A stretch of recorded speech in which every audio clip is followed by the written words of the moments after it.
100 बीमारियों का एक इलाज और वो है बुंदेलखंड। चाहे परिवार में बहुत सारे सदस्य हो जाएं तो मुखिया घर का बंटवारा कर देता है। बुंदेलखंड उसको आज़ादी के बाद तोड़ के दो हिस्सों में बांट दिया गया, आधा उत्तर प्रदेश आधा मध्य प्रदेश।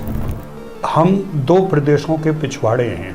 उत्तर प्रदेश नोएडा से शुरू होता है, ललितपुर का ख़त्म होता है। इधर मध्य प्रदेश इधर से शुरू होता है और बीना और सागर पर ख़त्म होता है। समग्र विकास के लिए एक राज्य का होना ज़रूरी है।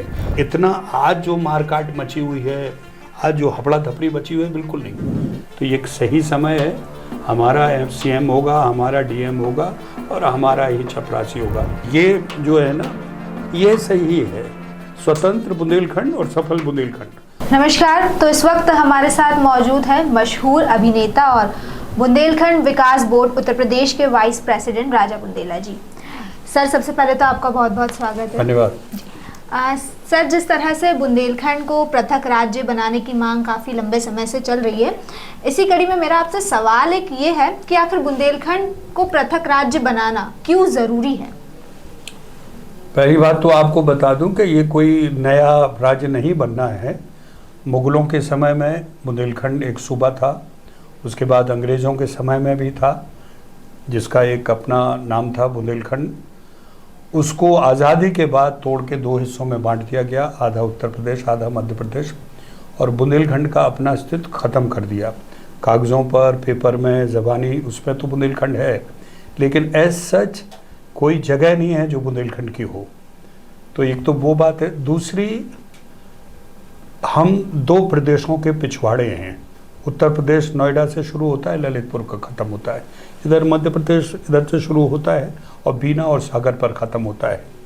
तो पिछवाड़े को जब कोई मेहमान आता है तो कोई सजाया नहीं जाता है, पिछवाड़े पे तो गंदगी फेंक दी जाती है। तो हम पिछले कई सालों से, 70 सालों से प्रशासनिक व्यवस्था, दूसरी व्यवस्थाओं में हमेशा वो चीज़ें भेजी जाती हैं जिनको यहाँ से सीख के प्रशिक्षण लेके आगे जाएंगे। तो हम पूरी तरह से कहीं सफल नहीं हो पा रहे। उसकी वजह यह है कि कोई भी इतनी बड़ी योजना, इतना बड़ा उद्योग, अब ज़रूर ये इस रिजिम में शुरू हुआ है, केंद्र की बड़ी बड़ी योजनाएं आई हैं, लेकिन ये संपूर्ण नहीं है। समग्र विकास के लिए एक राज्य का होना ज़रूरी है। आप देखिए, इसके पहले उत्तराखंड बना, छत्तीसगढ़ बना, झारखंड बना, उसके पहले हिमाचल, हरियाणा कट के पंजाब से अलग बना। आज वो राज्य कहाँ पहुँचे हैं? जब घर बहुत बड़ा हो जाए, परिवार में बहुत सारे सदस्य हो जाएं, तो मुखिया घर का बंटवारा कर देता है। वो कहते हैं देखो भाई, लड़ाई लड़ने से बेहतर है अलग अलग रहो, सब सुखी होते हैं। इसीलिए कहा भी गया है, छोटा परिवार सुखी परिवार। और दूसरा, अगर आप ये कहें, अमेरिका इस दुनिया का सबसे बड़ा शक्तिशाली देश है। 55 उसमें राज्य हैं, अलग अलग राज्य, और वो अपनी तरह से अपनी बहबूती करते हैं। हमारे यहाँ हम ज़रूरत से ज़्यादा हम राजस्व देते हैं, हमारी आमद इतनी होती है। अब खैर वो आंकड़े आपको बताएंगे तो बहुत लंबे चौड़े हैं। हम भाषा के आधार पर, हम संस्कृति के आधार पर, हम भूगोलिक परिस्थितियों के आधार पर हमारा बुंदेलखंड राज्य बिल्कुल सही उतरता है। और जब देश को एकजुट किया गया था 535 रियासतों में, तब उस वक्त पन्नीकर एक आयोग बना, जिसमें ये कहा गया था कि बुंदेलखंड को एक अलग राज्य बनाना चाहिए, जिसको नज़रअंदाज कर दिया गया। और हम यही चाहते हैं कि इन हालातों में, परिस्थितियों को देखते हुए, अब इस देश को छोटे राज्यों में बांट देना चाहिए। आखिरी और बता दूं, उत्तर प्रदेश 26 से लेकर 27 करोड़ की आबादी हो गई है। आप कहीं सोच सकते हैं, दुनिया का 5वें नंबर का देश हो गया और उससे भी ज़्यादा हो गया। उसको कैसे आप चलाएंगे 25-26 करोड़ की आबादी का, जिसकी भाषा अलग, हर 10 कदम पे भाषा बदल जाती है, पहनावा बदल जाते हैं। तो ये एक सही समय है। हमारा सीएम होगा, हमारा डीएम होगा और हमारा ही चपरासी होगा। और एक और हम बात कहते हैं, 100 बीमारियों का एक इलाज, और वो है बुंदेलखंड राज्य। बिल्कुल सर, आपने सही कहा। एक और सवाल इसमें से छोटा सा मैं जानना चाहूँगी कि आखिर बुंदेलखंड अगर पृथक राज्य बनता है तो वहाँ के आम नागरिकों की इसमें क्या भूमिका होगी और आम नागरिकों को किस तरह से लाभ पहुँचेगा? पहला तो ये कि जितने भी आपके नेता हैं, जनप्रतिनिधि हैं, उनसे एक्सेसिबिलिटी बहुत आसान होगी।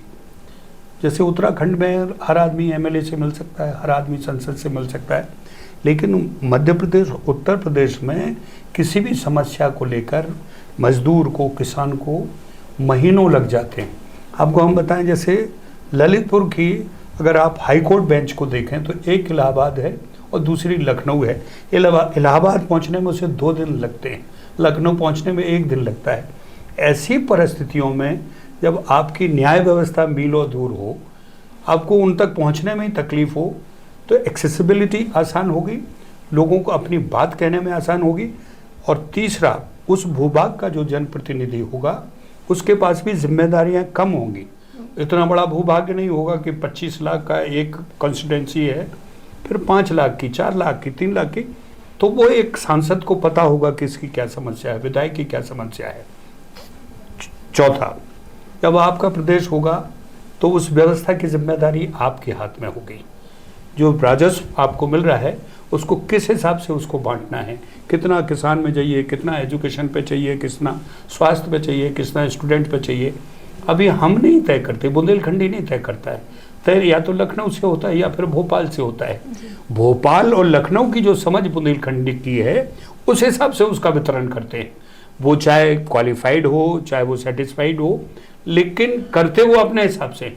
हम किसी की सोच को नहीं नकार रहे हैं, लेकिन जब वो आदमी खुद मेरे घर में, मुझे अगर पता है किस चीज़ की ज़रूरत है और जब उस चीज़ को मैं उपजाऊंगा, उसको तय करूंगा, तो मेरी समझ ज़्यादा करेक्ट होगी, ना कि दूसरे की जिसको घर के बारे में पता नहीं। और आखिरी में इस देश को जब आपने जोड़ा और जब भारत देश बना तो ये 565 रियासतों का प्रदेश था और देश था और आराम से चल रहा था। इतना आज जो मारकाट मची हुई है, आज जो हपड़ा धपड़ी बची हुई है, बिल्कुल नहीं। छोटे छोटे राज्यों को आप बनाएंगे तो वहाँ का व्यक्ति खुश होगा, खुशहाल होगा, क्योंकि उसी के ही लोगों को रोजगार मिल रहा है। वो इसका राजस्व का फायदा भी उसे ही मिल रहा है, शिक्षा का, रोड का, अस्पताल का, आगे दूसरे कामों का हक सबसे पहले वहाँ के लोगों का होगा। आज हमारे यहाँ जितनी भी बड़ी बड़ी खजुराहो या दूसरे दिन, वहाँ पर 30 to 20% लोग लोकल का है, बाकी सारा बाहर से आयात किया हुआ है। हमारे बड़े से बड़े उद्योगपति बाहर से आए हुए हैं, वहाँ का कोई उद्योगपति। ये व्यवस्था जब रहेगी तो कहीं ना कहीं तो लोगों को अनरेस्ट होगा, और वही अनरेस्ट की स्थिति ना बने, इसलिए मैं आपके चैनल के माध्यम से, आपने लिखा ना सफल बुंदेलखंड, स्वतंत्र बुंदेलखंड, तो ये जो है ना, ये सही है, स्वतंत्र बुंदेलखंड और सफल बुंदेलखंड। आपका बढ़िया स्लोगन है, इसके लिए मैं धन्यवाद देता हूँ। और निश्चित ही विदर्भ, बुंदेलखंड, पूर्वांचल, ये देश के 3 ऐसे क्षेत्र हैं जिनकी मांग पिछले कई सालों से चल रही है। अब सही समय है कि उनके साथ न्याय हो। जी बिल्कुल सर, बहुत बहुत धन्यवाद सर आपका। आपने बिल्कुल सही कहा कि समग्र विकास के लिए बुंदेलखंड एक स्वतंत्र राज्य बनना बहुत ज़रूरी है, और बुंदेलखंड को अलग राज्य बनाने के लिए एक मुहिम छेड़ी गई है बुंदेलखंड 24/7 के द्वारा। इसमें राजा बुंदेला जी से हमने जाना कि उनके क्या विचार है, और जिस तरह से हम भी कहते हैं कि स्वतंत्र बुंदेलखंड, सफल बुंदेलखंड, तो बुंदेलखंड को अगर सफल बनाना है तो बुंदेलखंड को स्वतंत्र बनाना